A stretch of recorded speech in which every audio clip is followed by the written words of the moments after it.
भाग जाना आसान होता है, हर पहलू जिंदगी का इम्तिहान होता है। डरने वालों को मिलता नहीं कुछ जिंदगी में, कोशिश करने वाले या लड़ने वालों के कदमों में जहान होता है। सिकंदर महान की आपको गाथा पता होगा, इतिहास में आपने सिकंदर महान पढ़ा होगा। तो देखिए दोस्तों, अपने बाहुओं पर, अपने हाथों पर, अपने दिमाग पर और अपने भगवान पर विश्वास रखिए, मेहनत पर विश्वास रखिए, मेहनत करते रहिए।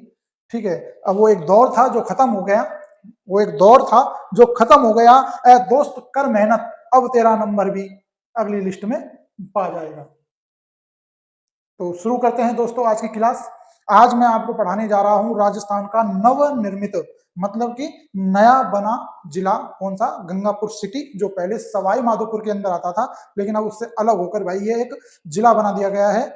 वो गंगापुर सिटी के लिए कि क्या क्या रहने वाला है, मोस्ट फालतू की चीजों को छोड़कर सिर्फ काम की वो चीज देखेंगे जो जीके के पॉइंट से या परीक्षा आगामी परीक्षाओं के पॉइंट से महत्वपूर्ण है। अगर आप पहली बार इस चैनल पर हैं या आप बिना सब्सक्राइब किए हुए ये चैनल देखते हैं, तो प्लीज दोस्तों आपसे गुजारिश है कि आप हमारे इस चैनल को सब्सक्राइब करें, अपने दोस्तों में शेयर करें और जल्दी से जल्दी लाइक कर दें। आपका अपना यूट्यूब चैनल गुरु ज्ञान अड्डा बाई नीरज सर। देखिए दोस्तों, गंगापुर सिटी जिला आपका पहले सवाई माधोपुर में आता था। ये आपका नवनिर्मित, यानी कि जो अभी पिछली सरकार ने, राजस्थान के अंदर कांग्रेस सरकार ने घोषणा करी थी 19 जिलों की, उनमें से एक नया नवनिर्मित जिला है। ठीक है दोस्तों, ये आपका राजस्थान में कब वर्चस्व में आया, इसकी हिस्ट्री देखते हैं। कि गंगापुर का जिला बनने की घोषणा मुख्यमंत्री द्वारा मार्च 2023 को कर दी थी। इसके बाद में भाई जो हमारा तत्कालीन जो मंत्रिमंडल था उसकी इसको जिला बनाने की मंजूरी। ठीक है भाई, तो ये 19 जिलों में आपका सेम रहेगा जो मैं बताने जा रहा हूं। तो देखिए दोस्तों, जिला बनने की घोषणा याद रखना 17 मार्च 2023। ठीक है। राजस्थान मंत्रिमंडल की मंजूरी, यानी कि उस समय जो तत्कालीन मंत्रिमंडल था ना, अशोक मंत्रिमंडल, कांग्रेस का मंत्रिमंडल, किसी भी रूप में बोल लो, बात आ जाती है आगे कि भाई राजस्थान मंत्रिमंडल की। तो भाई 4 अगस्त 2023 नया जिला बनने की अधिसूचना। तो भाई 6 अगस्त 2023 स्थापना दिवस नए जिले के रूप में। विशेष याद रखना भाई, ये चीज को समझना, मैं बता रहा हूं स्थापना दिवस नए जिले के रूप में। तो भाई याद रखना 7 अगस्त है, 7 अगस्त 2023। उद्घाटनकर्ता कौन थे, इंपॉर्टेंट फैक्ट है भाई, important fact, very important point.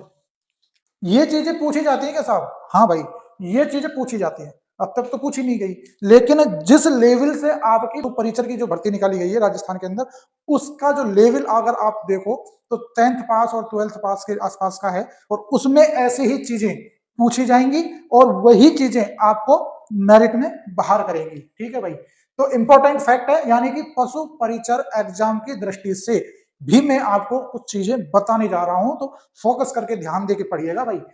Important fact या इंपॉर्टेंट पॉइंट है भाई ये, ठीक है, महत्वपूर्ण पॉइंट है। उद्घाटनकर्ता कौन है भाई यहाँ के?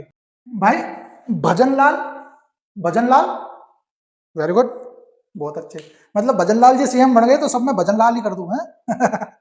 खैर देखिए, नहीं नहीं गलत, नहीं गलत, भजनलाल जाटव आएगा भाई, है ना, भजनलाल शर्मा मत करके आना भाई, ये आपके भजनलाल जाटव हैं। और भाई ये उस समय क्या थे, राजस्थान राज्य के, राजस्थान राज्य के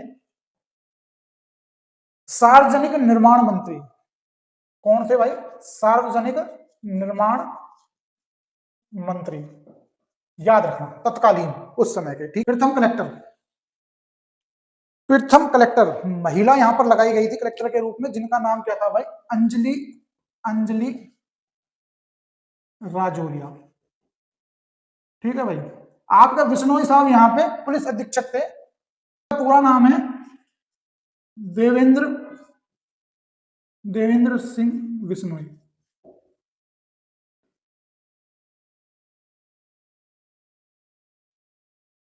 अगर भाई वर्तमान एमएलए, यानी कि 2023 में कौन जीत कर आया, 2023 में, यानी कि 24 में जो काउंटिंग हुई थी ना, तो आपको पता, मतलब वर्तमान की बात करें तो रामकेश मीणा। कौन है भाई? रामकेश, रामकेश मीणा जी।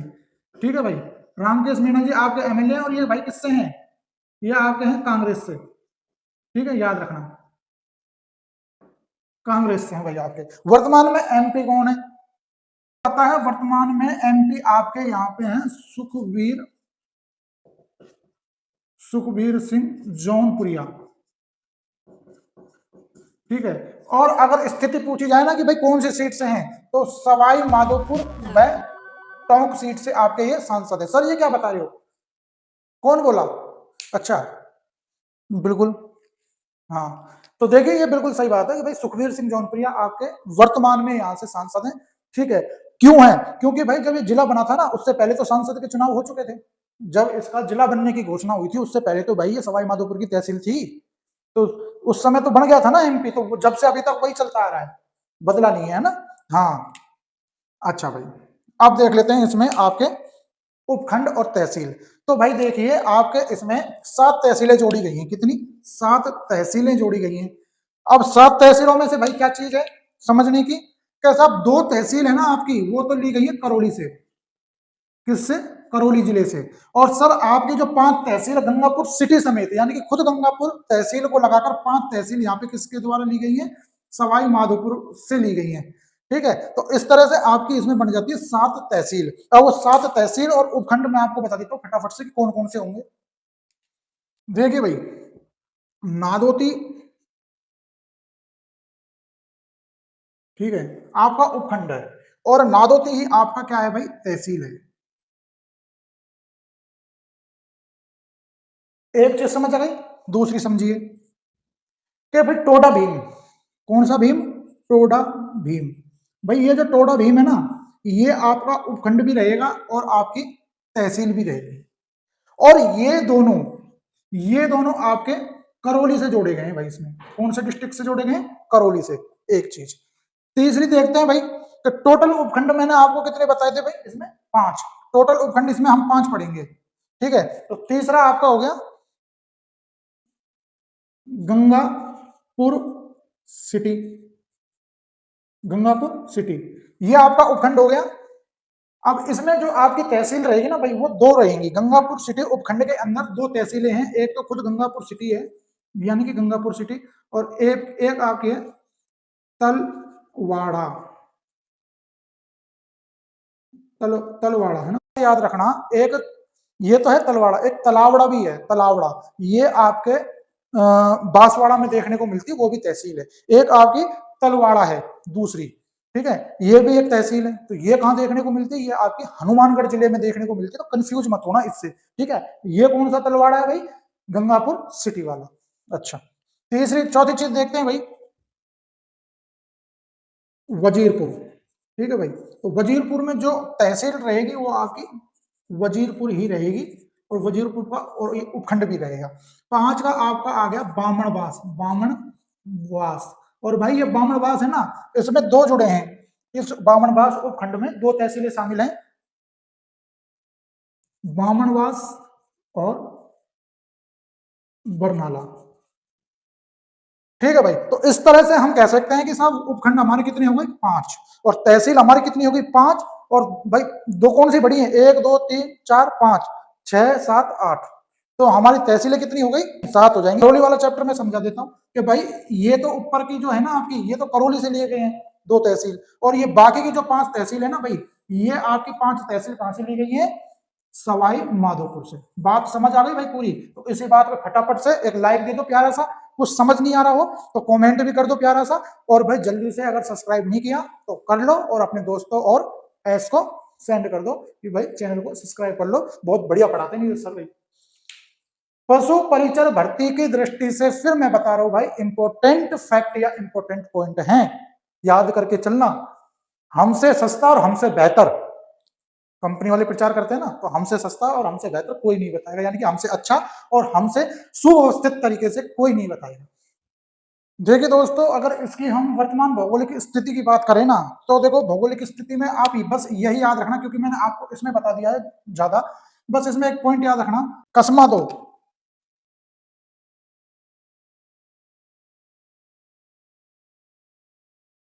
ठीक है भाई, दौसा की एक लड़की कोटा चली गई तैयारी करने, उसको हो गया वहां किसी लड़के से आई लव यू हो गया थोड़ा सा। तो जब 1 साल बाद उसकी कोचिंग पूरी हो गई, तैयारी पूरी हो गई, पेपर वेपर सब हो लिए, तो साहब वो स्टेशन पर आई और चलने लगी, तो वो अपने बॉयफ्रेंड से बोलने लगी, भाई ट्रिक है, ऐसे हंसो मत, ट्रिक है, ऐसे याद रहेगी परीक्षा में, चिंता मत करो, जब परीक्षा में एग्जाम हॉल में बैठोगे ना इसी प्रकार से याद रहेगी। तो वो कसम लेती है अपने प्रेमी से कि भाई मुझे कसमा दो, यानी कि कसम दो कि भूल तो नहीं जाओगे। तो उसने बोला कि मैं भाई नहीं भूलूंगा, मैं भी करौली का हूं, नहीं भूलूंगा, कोटा में आकर भूल थोड़ी जाऊंगा, कोटा में आ गया तो मैं भी करौली का हूं तो भूलूंगा नहीं। तो ये है आपकी भाई ट्रिक। क्या है? ट्रिक। भाई जो आपका गंगापुर सिटी है ना, ये एक अंत्यवर्ती क्या है भाई? जिला है, यानी कि इस जिले की किसी भी देश या किसी भी दूसरे राज्य से सीमा साझा नहीं होती, क्योंकि ये सेंटर में है, राजस्थान के बीच में है, मतलब सब जिलों के। तो ये सिर्फ अपने जिलों से ही क्या बनाता है भाई? सीमा बनाता है। तो कौन कौन से? कसमा दो, तो कसमा से तो हो गया करौली, क्या हो गया भाई? करौली। स से और मां से हो गया, समा से हो गया सवाई माधोपुर। और आपको पता ही है भाई, सवाई माधोपुर से जिले जोड़े गए हैं इसमें, ये खुद भी एक सवाई माधोपुर में आता था पहले तहसील के रूप में। और 2 से दौसा। तो भाई आपने तो किसी को कसमा वसमा नहीं दे रखी ना? दे रखी है, वेरी गुड, अच्छी बात है, देनी भी चाहिए, लेकिन पढ़ाई के बाद में देना है ना। ठीक है भाई, तो ये आपकी ट्रिक हो गई। यानी कि अगर मैं मोटा मोटा और आपको थोड़ा विस्तार से बताता चलूं ना, तो भाई मुख्य रूप से आपसे ये पूछ सकता है कि गंगापुर सिटी में कितनी तहसीलें हैं? 7। उपखंड कितने हैं? 5। बस ये याद रखना। नादोती पूछ सकता है, टोडा भी, मतलब आपके तहसीलों के नाम, उपखंड के नाम, ये याद रखना। बाकी का ये याद रखना कि भाई पहले गंगापुर सिटी पहले सवाई माधोपुर की एक तहसील थी, बस ये इसकी भौगोलिक स्थिति में याद रखना। अब इसके इतिहास की बात करते हैं। भाई इसके इतिहास पे अगर मैं प्रकाश डालूं, ठीक है, तो इसका जो इतिहास है ना भाई, इतिहास में इसका नाम देखने को मिलता है कौशलगढ़ या कुशालगढ़। ठीक है भाई। भाई वर्तमान में कहा जाता है कि वर्तमान में यहाँ गंगाबाई का मंदिर बना है भाई, यहाँ पे एक मंदिर है गंगाबाई का। तो कहते हैं कि वर्तमान में जो गंगापुर नाम पड़ा है ना, इससे बदल के वो गंगाबाई के मंदिर के नाम पे पड़ा है। लेकिन इतिहास क्या बताता है? इतिहास बताता है यहाँ एक राजा थे भाई, कुशली राम हल्दिया। कौन से? कुलसी कौलसी या कुलसी राम हल्दिया। ठीक है। तो कहते हैं कि भाई ये जो कौशलगढ़, इसका पुराना नाम था ना, वो तो पड़ा था इनके नाम से। इनके भाई इसी राजा के छोटे भाई थे जिनका नाम था गंगाराम हल्दिया। तो ऐसा बताया जाता है इतिहास में कि भाई जो तुलसी राम थे ना, उनका कोई औलाद नहीं थी, तो जब उनका देहांत हो गया, उनकी मृत्यु हो गई, तो उनके छोटे भाई गंगाराम चेयर पर बैठे, यानी कि राजगद्दी पर बैठे। और उसे गंगाराम के बाद में कालांतर में इसका नाम क्या हुआ भाई? गंगापुर सिटी। और फिर भाई बाद में, इसके बाद में भी फिर यहाँ एक गंगाबाई का मंदिर बनाया गया, गंगाबाई का मंदिर। उस मंदिर के नाम पर भी इसका नाम गंगापुर सिटी कालांतर में हो गया। ये तो है इतिहास। इसी इतिहास के अंदर याद रखना कि जो भाई ये गंगापुर सिटी है ना, आपका गंगापुर सिटी, ये जयपुर राजघराने यानी कि जयपुर रियासत। कौन सी रियासत भाई? जयपुर या आमेर। बहुत सी किताबों में आमेर देखने को मिलता है ना।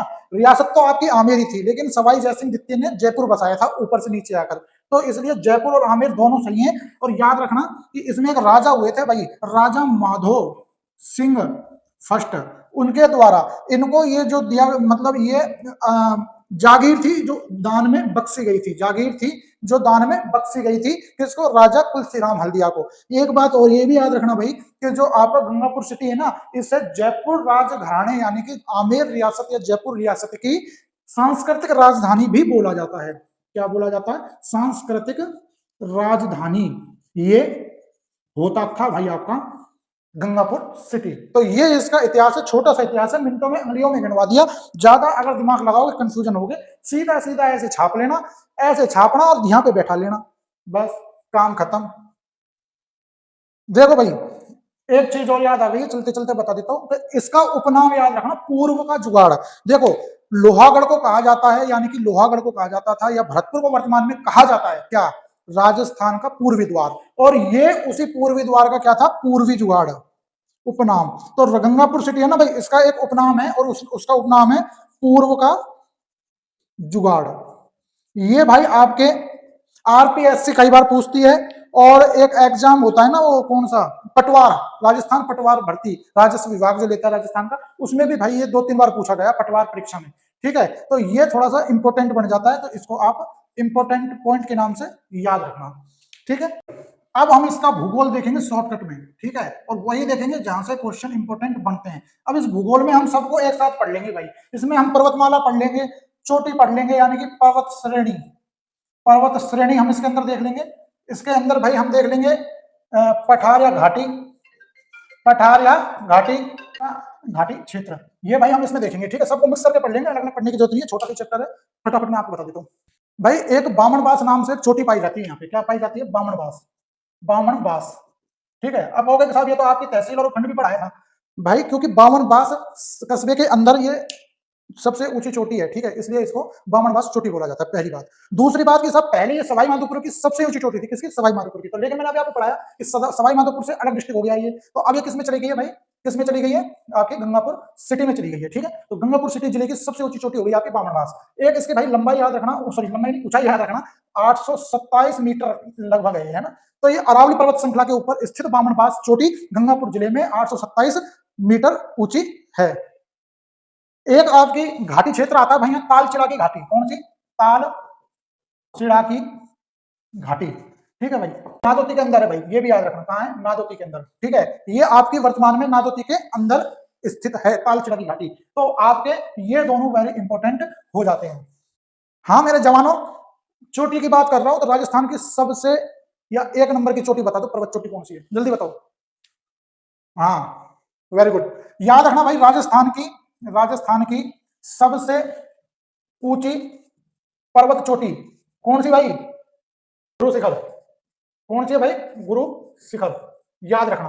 अच्छा ये है कहां पे भाई? हाँ हाँ, नहीं अरावली पर्वतमाला पर तो है, पर्वत का नाम बताओ तो देखो। नहीं अच्छा तो इधर देख लो भाई, ये आपकी अरावली पर्वतमाला श्रृंखला पर स्थित आबू पर्वत पर है। कहां? आबू पर्वत पर। ठीक है, अब भाई ये है कहां? ये इसकी लंबाई है 1722, ऊंचाई सॉरी लंबाई नहीं, ऊंचाई, लंबाई बढ़िया था यार, पता नहीं क्यों। हाँ इसकी ऊंचाई है 1722 मीटर। कितनी है भाई? 1722 मीटर। भाई ये है कहां? आपके सिरोही में। अगर आपसे पूछा जाए तो भाई इसकी स्थिति कहां पे, इस चोटी की अरावली पर्वतमाला श्रृंखला में स्थिति कहां पर है, तो आप बताओगे सब कि दक्षिणी पूर्वी जो अरावली पर्वतमाला है ना भाई, उसके अंदर ये स्थित है। ठीक है, दक्षिणी पूर्वी अरावली पर्वतमाला। अगर भाई मैं आपसे पूछ लूं कि भाई राजस्थान की दूसरी सबसे ऊंची चोटी बताओ, तो बताओ कौन बताएगा फटाफट से? हाँ भाई ये आपकी, नहीं गलत गलत था ये, है ना, वो तीसरी है भाई जो आप बता रहे हो, ये शेर है। शेर जो पर्वत चोटी है ना, ये आपकी देखने को मिलती है भाई कहां पे? सिरोही जिले में। कौन से जिले में है भाई? सिरोही। मतलब सीधे सीधे एक बात याद रखो कि भाई जो आपकी फर्स्ट सेकंड थर्ड जो सबसे ऊंची चोटी है राजस्थान में, वो आपकी तीनों सिरोही में देखने को मिलती है। उसके बाद में उदयपुर में देखने को मिलती है। तो सबसे मोस्टली 1 2 3 सिरोही सिरोही सिरोही, ये याद रखो। लंबाई में आपको बता देता हूँ, तो 97 मीटर।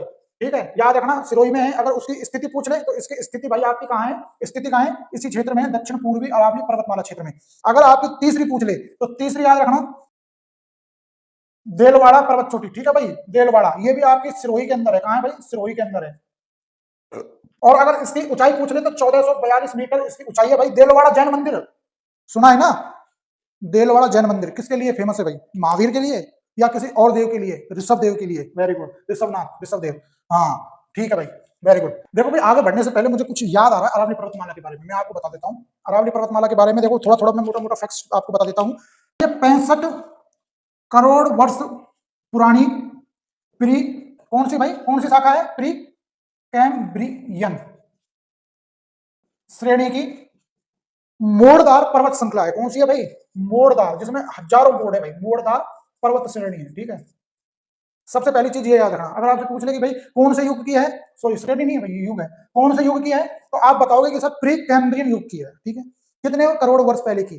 तो सब 65 करोड़ वर्ष पहले की। ये फिक्स नहीं है, वैज्ञानिकों के अनुसार लगभग 65 करोड़ वर्ष पुरानी है। अगर भाई इसकी लंबाई की अगर मैं बात कर लूं ना, तो 692 किलोमीटर लंबी है। और जो 692 किलोमीटर लंबी है ना भाई, ये कहां से? ये भाई आपकी गुजरात से शुरू होकर राजस्थान में होती हुई हरियाणा को जाती हुई और दिल्ली में खत्म हो जाती है। पूरी दिल्ली में नहीं है, थोड़ी ही दिल्ली के अंदर है, वो मैं आपको बता दूंगा अभी दिल्ली में कहां कहां कौन सी जगह है। ठीक है, अब साहब ये गुजरात में कहां शुरू होती है, तो याद रखना भाई गुजरात से ये अरब सागर से शुरू होती है। अरब सागर, अरब सागर में आपका भाई एक द्वीप है मिनी कोय द्वीप। कौन सा द्वीप है? मिनी कोय द्वीप। उस मिनी कोय द्वीप से ये शुरू होती हुई दिल्ली के पालम एयरपोर्ट और रायसीना हिल, रायसीना हिल, जहां आपका भाई संसद भवन, पीएमओ, है ना, प्रधानमंत्री आवास पीएमओ, और थोड़ा सा हिस्सा शायद उसका भी है राष्ट्रपति भवन का, वहां पे पूरा आपका संसद भवन रायसीना हिल पर ही बना हुआ है भाई, रायसीना हिल के आसपास का। तो वहां जाकर ये क्या हो जाती है भाई, समाप्त हो जाती है। तो इस तरह हम कह सकते हैं कि साहब इसकी कुल लंबाई 692 किलोमीटर है और 4 राज्यों में ये फैली हुई है। ठीक है, अगर आपसे भाई, अगर आरपीएससी बहुत बार ये पूछती है, आरपीएससी जब कोई एग्जाम लेती है ना, तो उसमें मैंने देखने को मिला है मुझे, और बताते भी हैं कि साहब अरावली पर्वतमाला की है ना लंबाई पूछ लेते हैं, अरावली पर्वतमाला की लंबाई पूछ लेते हैं भाई, कहाँ, पूरी नहीं, राजस्थान में। तो भाई आप घबराते क्यों, बता देना ना आप भी, ऐसा 550 किलोमीटर फैली हुई है ये राजस्थान के अंदर। ठीक है, और इस पर्वतमाला को ज्योग्राफी के अनुसार इस पर्वतमाला को अरावली पर्वतमाला का पिता कहा जाता है, मतलब कि किसको, अरब सागर को। तो भाई जो अरब सागर है ना, अरब सागर, वो आपका पिता है, किसका, किसका पिता, अरावली पर्वत श्रृंखला का। अब वो पिता क्यों है वो तो आपको पता लगेगा, ऊपर पढ़ा दिया मैंने। भाई थोड़ा सा ये भी देखो, मेरे को याद आ रहा है, राजस्थान में जब मैंने आपको इतना बताया ना, तो ये भी देख लेना, इसका सबसे ज्यादा जो विस्तार है ना भाई राजस्थान में, वो आपके उदयपुर जिले में देखने को मिलता है।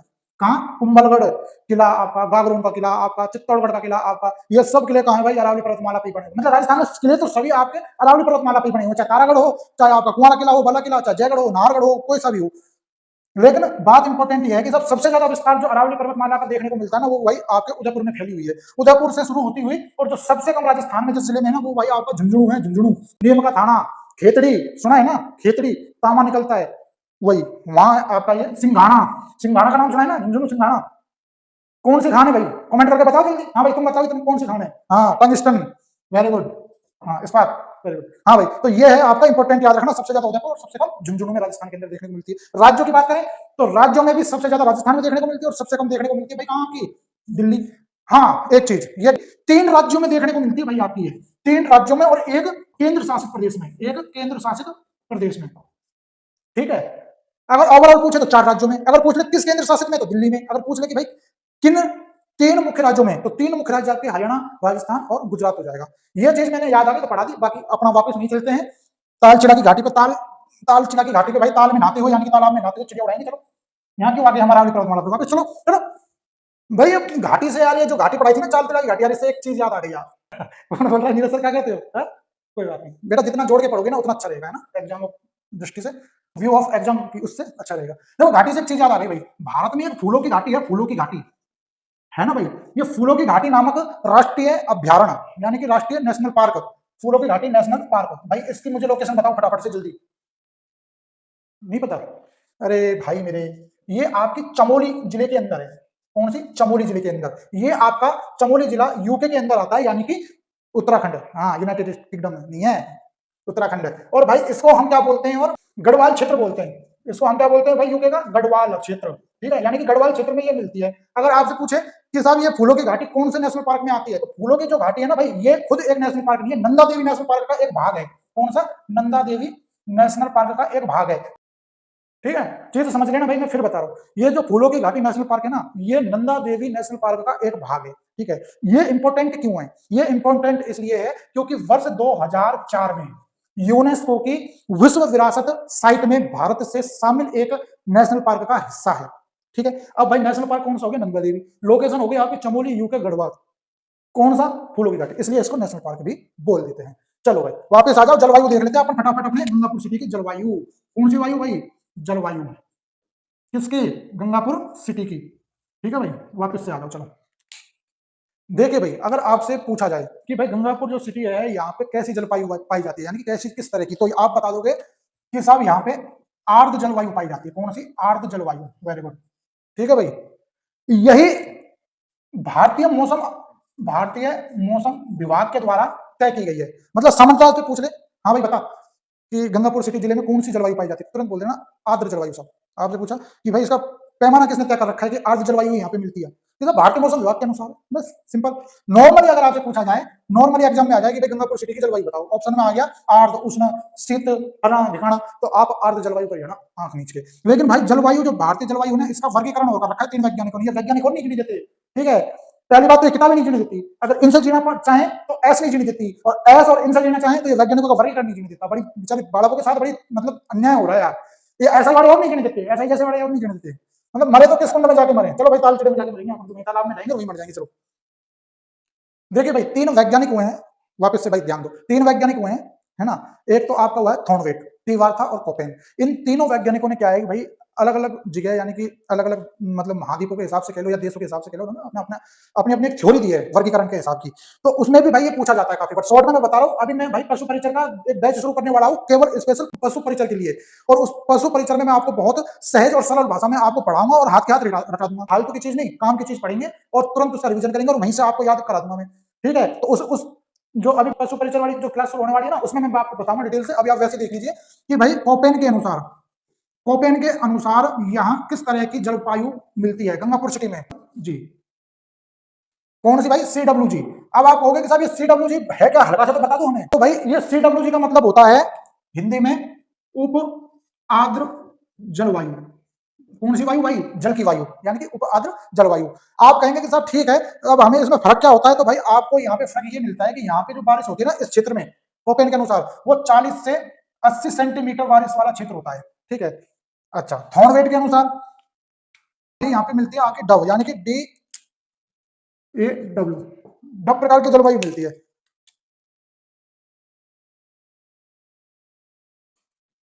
अर्ध शुष्क जलवायु बोलते हैं भाई इसको, अर्ध शुष्क जलवायु क्षेत्र बोलते हैं भाई इसको। ठीक है, अब सब इसमें फर्क क्या है कि भाई यहाँ पे जो वर्षा है ना, वो आपको यहाँ वर्षा का जो वो मिलेगा, आपको वर्षा देखने को मिलेगी वो 50 से 80 सेंटीमीटर देखने को मिलेगी।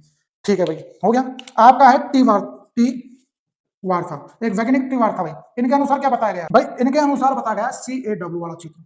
अब सब इसका मतलब क्या है तो देख लीजिए भाई, इसका मतलब होगा शुष्क आर्द्र। कौन सा भाई? जहां सूखा तो रहेगा लेकिन नमी रहेगी, शुष्क आर्द्र जलवायु क्षेत्र बताया गया है भाई। और जो वर्षा का औसत है ना, यहाँ वर्षा का औसत बताया गया है, वो बताया गया 80 से 100 सेंटीमीटर तक यहाँ आपको वर्षा देखने को मिलती है। तो ये थी भाई आपकी जलवायु, 1 मिनट में हमने खत्म कर दी। अब आ जाते हैं अगले।